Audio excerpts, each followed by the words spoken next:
ಈ ಸಮಾಜ ಹೇಗಿದೆ, ನಾವ್ ಹೇಗ್ ಬದುಕಬೇಕು. ಸಣ್ಣ ಏಜ್ ಇದ್ರೂ ಮೆಚುರಿಟಿ ತುಂಬಾ ಇರುತ್ತೆ. ವಯಸ್ಸು ಇಷ್ಟೇ, ನಂಬರ್ ಅಷ್ಟೇನೆ. ವಯಸ್ಸು ಅನ್ನೋದು ಒಂದು ಜಸ್ಟ್ ನಂಬರ್ ಅಷ್ಟೇನೆ. ಹಂಗಂತ ಸ್ನೇಹಿತರೆ, ವೆಲ್ಕಮ್ ಬ್ಯಾಕ್. ನೀವು ನೋಡ್ತಿದ್ದೀರಾ Jai motivation speaker YouTube channel. So ಒಬ್ರು ಪ್ರಶ್ನೆ ಇದೆ, ಏನು ಅಂತ ಹೇಳಿದ್ರೆ, ಅಣ್ಣ 11 ವರ್ಷ ಏಜ್ ಡಿಫ್ರೆನ್ಸ್ ಇದೆ, ಸೊ ಮದ್ವೆ ಆಗ್ಲಾ ಬ್ಯಾಡ್ವಾ ಅಂತ ನಂಗೆ ಕನ್ಫ್ಯೂಷನ್ ಇದೆ ಅಣ್ಣ, ವಿಡಿಯೋ ಮಾಡಿ. ನಾವು ಏಜ್ ಡಿಫ್ರೆನ್ಸ್ ಇದ್ರೆ ನನ್ನೊಟ್ಟಿಗೆ ಅವ್ರು ಚೆನ್ನಾಗಿರ್ತಾರಾ ಇರಲ್ವಾ, ತುಂಬಾ ಕನ್ಫ್ಯೂಷನ್ಸ್ ಇದೆ. ಅಂಡ್ ನನ್ಗೆ ಎಲ್ಲೋ ಒಂದ್ ಕಡೆ ಅವ್ರನ್ನ ಮದ್ವೆ ಆಗ್ಲಾ ಬೇಡ ಅನ್ನೋದು ಕನ್ಫ್ಯೂಷನ್ ಅಲ್ಲೇ ಇದೀನಿ ಅಂತ ಹೇಳ್ತಿದ್ದಾರೆ. ಸೊ ಅವ್ರಿಗೋಸ್ಕರ ವಿಡಿಯೋನ ನಾನು ಮಾಡ್ತಾ ಇದ್ದೀನಿ. ಸೊ ವಿಡಿಯೋನ ಕೊನೆ ತನಕ ನೋಡಿ. ಅಂಡ್ ಕೆಲವರಲ್ಲಿ ಏಜ್ ಡಿಫ್ರೆನ್ಸ್ ಇದ್ರೆ ನಾವು ಚೆನ್ನಾಗಿರ್ತೀವ ಗಂಡ ಹೆಂಡತಿ, ಅಥವಾ ಚೆನ್ನಾಗಿರಲ್ವಾ, ಈ ತರದೆಲ್ಲ ಥಾಟ್ ಬರುತ್ತೆ. ಸೊ ಅದಕ್ಕೆ ಏನ್ ಮುಖ್ಯ ಇರುತ್ತೆ, ಏಜ್ ಮುಖ್ಯ ಇರುತ್ತಾ ಅಥವಾ ಏನ್ ಮುಖ್ಯ ಇರುತ್ತೆ, ಚೆನ್ನಾಗಿರ್ತೀವ ಇಲ್ಲೋ ಅನ್ನೋದಕ್ಕೆ ನಾನು ಡೀಟೇಲ್ ಆಗಿ ವಿಡಿಯೋ ಮಾಡ್ತಾ ಇದ್ದೀನಿ. ಸೊ ಚಾನಲ್ಗೆ ಹೊಸಬರಾಗಿದ್ರೆ ಸಬ್ಸ್ಕ್ರೈಬ್ ಮಾಡ್ಕೊಂಡು ನೋಡಿ. ಅಂಡ್ ವಿಡಿಯೋನ ಕೊನೆ ತನಕ ನೋಡಿ. ನಿಮ್ಮ ಅನಿಸಿಕೆನ ಕಮೆಂಟ್ ಮಾಡಿ ತಿಳಿಸಿ, ವಿಡಿಯೋಗೆ ಲೈಕ್ ಮಾಡಿ.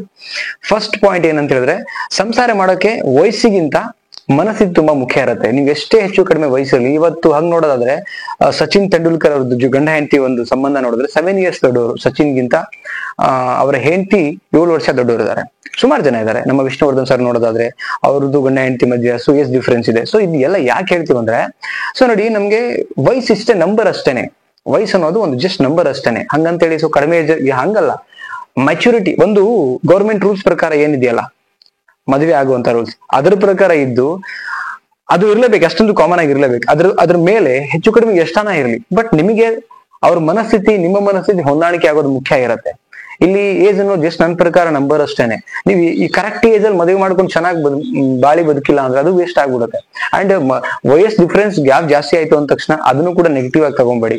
ಎಷ್ಟೋ ಡಿಫ್ರೆನ್ಸ್ 10-15 ವರ್ಷ ಡಿಫ್ರೆನ್ಸ್ ಅಲ್ಲಿದ್ದಂಥವ್ರು ಕೂಡ ಚೆನ್ನಾಗಿ ಬಾಳಿ ಬದುಕಿದ್ದಾರೆ. ಸೊ ಚೆನ್ನಾಗಿ ಬಾಳಿ ಬದುಕೋಕ್ ಬೇಕಾಗಿರೋದೇನು, ಒಂದೊಳ್ಳೆ ಮನಸ್ಥಿತಿ. ಆ ಮನಸ್ಥಿತಿ ಅವರಲ್ಲಿದ್ರೆ ಮದುವೆ ಆಗಿ ಸಿಸ್ಟಮ್, ನೋ ಪ್ರಾಬ್ಲಮ್, ಆಯ್ತಾ. ಅಥವಾ ಈ ಗಂಡ್ ಮಕ್ಳಿಗೂ ಪ್ರಾಬ್ಲಮ್ ಇರುತ್ತೆ, ನನ್ಕಿನ್ನ ಇಷ್ಟು ವರ್ಷ ಸಣ್ಣ ಹೊಡಿದಾಳೆ, ನಾನು ಮದುವೆ ಆಗ್ಲಾ ಬೇಡ ಅಂತ ಹೇಳಿ. ಇಲ್ಲ, ಕೆಲವರು ಸಣ್ಣ ಏಜ್ ಇದ್ರೂ ಮೆಚುರಿಟಿ ತುಂಬಾ ಇರುತ್ತೆ. ಆತರ ಇತ್ತಂತ ಹೇಳಿದ್ರೆ, ಅಥವಾ ನಿಮಗೆ ಸರಿ ಹೊಂದುವಂತ ಒಂದು ಹೆಣ್ಣಾಗಿದ್ರೆ, ಗಂಡಾಗಿದ್ರೆ ಮದುವೆ ಆಗೋದ್ರಲ್ಲಿ ತಪ್ಪೇನಿಲ್ಲ, ಮದುವೆ ಆಗ್ಬಹುದು. ಬಿಕಾಸ್ ನೀವು ಬಾಳಿ ಬದುಕೋದೇ ಮುಖ್ಯ ಇರುತ್ತೆ. ನೆಕ್ಸ್ಟ್ ಪಾಯಿಂಟ್ ನೋಡೋಣ, ಮೆಚುರಿಟಿ ಮುಖ್ಯ ಆಗತ್ತೆ. ನೋಡಿ, ಈಗ ನೀವು ಹೇಳಿದ್ರಿ 11 ವರ್ಷ ಅಥವಾ 20 ವರ್ಷ ದೊಡ್ಡವರು, ಅದಲ್ಲ. ವಯಸ್ಸು ಸಣ್ಣದಿದ್ರು ಕೂಡ ಮೆಚುರಿಟಿ ಲೆವೆಲ್ ಯಾರಲ್ಲಿ, ಮೆಚುರಿಟಿ ಲೆವೆಲ್ ಇದ್ದಾಗ ನಾವೇನ್ ಮಾಡ್ತೀವಿ, ಒಳ್ಳೇದು ಕೆಟ್ಟದ್ದು, ತಾಳ್ಮೆ, ಅಥವಾ ಏನ್ ಮಾತಾಡ್ಬೇಕು, ಏನ್ ಮಾತಾಡಬಾರ್ದು, ಹೇಗಿರ್ಬೇಕು, ಸಣ್ಣ ಪುಟ್ಟ ಪ್ರಾಬ್ಲಮ್ ಅಂದ್ರೆ ಹೇಗೆ ನಾವು ಅದನ್ನ ಹ್ಯಾಂಡಲ್ ಮಾಡ್ಬೇಕು, ಒಂದ್ ಸಂಸಾರ ಅಂದ್ರೆ ಹೇಗಿರುತ್ತೆ, ಇದೆಲ್ಲ ನಮ್ಗೆ ಕಲ್ಪನೆಗೆ ಬರೋ, ಸಾರಿ, ನಮ್ಮ ಒಂದು ಐಡಿಯಾಗೆ ಬರೋದು ಯಾವಾಗ ಅಂತ ಹೇಳಿದ್ರೆ ಮೆಚುರಿಟಿ ಇದ್ದಾಗ. ಕಲ್ಪನೆ, ಸಾರಿ, ಆ ವರ್ಡ್ ಯೂಸ್ ಮಾಡಬಾರ್ದಿತ್ತು. ಇವೆಲ್ಲ ನಮ್ಗೆ ಗೊತ್ತಾಗೋದು ಯಾವಾಗ ಅಂದ್ರೆ ಮೆಚುರಿಟಿ ಯಾವಾಗ ನಮ್ದು ಚೆನ್ನಾಗಿರುತ್ತೆ, ಮೆಚುರಿಟಿ ಲೆವೆಲ್ ಯಾವಾಗ ನಮ್ದು ಸಖತ್ತಾಗಿರುತ್ತೆ, ಅವಾಗ ಮಾತ್ರ ನಮ್ಗೆ ಈ ಸಮಾಜ ಹೇಗಿದೆ, ನಾವ್ ಹೇಗ್ ಬದುಕಬೇಕು, ಈ ಸಮಾಜದಲ್ಲಿ ನಾವು ಪ್ರಾಬ್ಲಮ್ ಅಂದ್ರೆ ಹ್ಯಾಂಡಲ್ ಹೆಂಗ್ ಮಾಡ್ಬೇಕು, ಇದೆಲ್ಲಾನು ಕೂಡ ಕಲಿಯೋದು ಯಾವಾಗ ಅಂತ ಹೇಳಿದ್ರೆ ನಮ್ಮಲ್ಲಿ ಮೆಚುರಿಟಿ ಇದ್ದಾಗ. ಸೊ ವಯಸ್ಸಿನಕ್ಕಿಂತ ಮುಖ್ಯವಾಗಿ ಮೆಚುರಿಟಿನೂ ಕೂಡ ಮ್ಯಾಟರ್ ಆಗತ್ತೆ, ವಯಸ್ಸೇ ಮ್ಯಾಟರ್ ಆಗೋದಿಲ್ಲ. ಇದು ಪಾಯಿಂಟ್ ಎಂತಲ್ಲಿರ್ಲಿ. ನೆಕ್ಸ್ಟ್ ಪಾಯಿಂಟ್, ಮೆಚುರಿಟಿಯಿಂದ ನಮ್ಗೆ ಹೇಗೆ ಬಾಳಿ ಬದುಕಬೇಕು ಅನ್ನೋದನ್ನ ಕಲಿತೀವಿ. ಅದೇ ಹೇಳ್ತಿರೋದು ನಾನು. ಮೆಚುರಿಟಿ ಇದ್ದಾಗ ಮನುಷ್ಯ, ಈಗ ಎಕ್ಸಾಂಪಲ್ ಹೇಳ್ತೀನಿ ನಾನು, ಏನು ಅಂತ ಹೇಳಿದ್ರೆ, ಈಗ ನಮ್ಗೆ ಅನ್ನ ಅಳಿಸೋಗಿದೆ ಅಂತ ಅನ್ಕೊಳ್ಳೋಣ. ಅದ್ ಯಾವಾಗ ಗೊತ್ತಾಗತ್ತೆ ಹೇಳಿ ನಿಮ್ಗೆ, ಯಾವಾಗ ಗೊತ್ತಾಗತ್ತೆ ಹೇಳಿ ನೋಡೋಣ. ಅದ್ರ ಬಗ್ಗೆ ನಮಗೆ ನಾಲೆಡ್ಜ್ ಇದ್ದಾಗ, ಆ ನಾಲೆಡ್ಜ್ ಯಾವಾಗ ಬರುತ್ತೆ, ತಿಳುವಳಿಕೆ ಬಂದಾಗ. ಎಷ್ಟರ್ನು ಈಗ ಸಣ್ಣ ಮಕ್ಕಳಿಗೆ ಹಳಸಿದೆ ಯಾವುದು, ಚೆನ್ನಾಗಿರೋದು ಯಾವುದು, ಬಿಸಿ ಯಾವುದು ಗೊತ್ತಾಗಲ್ಲ. ಸಣ್ಣ ಮಕ್ಕಳು ಅಂದ್ರೆ ಒಂದು 6 ವರ್ಷದ ಹುಡುಗರಿಗೆ, 5 ವರ್ಷದ ಸಣ್ಣ ಮಕ್ಕಳಿಗೆ ಗೊತ್ತಾಗಲ್ಲ. ಇದು ಯಾವಾಗ, ಒಂದು ಮೆಚುರಿಟಿ ಬರ್ಬೇಕು, ಅದರದ್ದೇ ಆದ ಒಂದು ಮೆಚುರಿಟಿ ಇರುತ್ತೆ. ಸೊ ಇದು ಸಂಸಾರಕ್ಕೂ ಅಷ್ಟೇ, ಅದರದ್ದೇ ಆದ ಮೆಚುರಿಟಿ ಬಂದಾಗ ನಾವು ಬಾಳಿ ಬದುಕೋದಕ್ಕೆ ಅದು ನಮ್ಗೆ ಹೆಲ್ಪ್ ಮಾಡ್ತಾ ಹೋಗುತ್ತೆ. ಆ ಮೆಚುರಿಟಿ ಇರ್ತಕ್ಕಂಥ ಒಂದು ಮನಸ್ಥಿತಿ ಇದ್ದಾಗ ಆಟೋಮೆಟಿಕ್ಲಿ ನಾವು ಪರಿಸ್ಥಿತಿಗಳನ್ನ ಹ್ಯಾಂಡಲ್ ಮಾಡ್ಕೋಬಹುದು, ನಿಮ್ ಸಂಸಾರ ಸುಖವಾಗಿರುತ್ತೆ.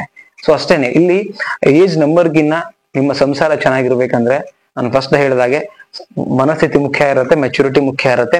ಇವೆರಡೂ ಚೆನ್ನಾಗಿತ್ತು ಅಂತ ಹೇಳಿದ್ರೆ ನಾವು ಅದರಿಂದ ಹೇಗೆ ಬಾಳಿ ಬದುಕಬೇಕು ಅನ್ನೋದನ್ನ ಕಲಿತಾ ಹೋಗ್ತೀವಿ.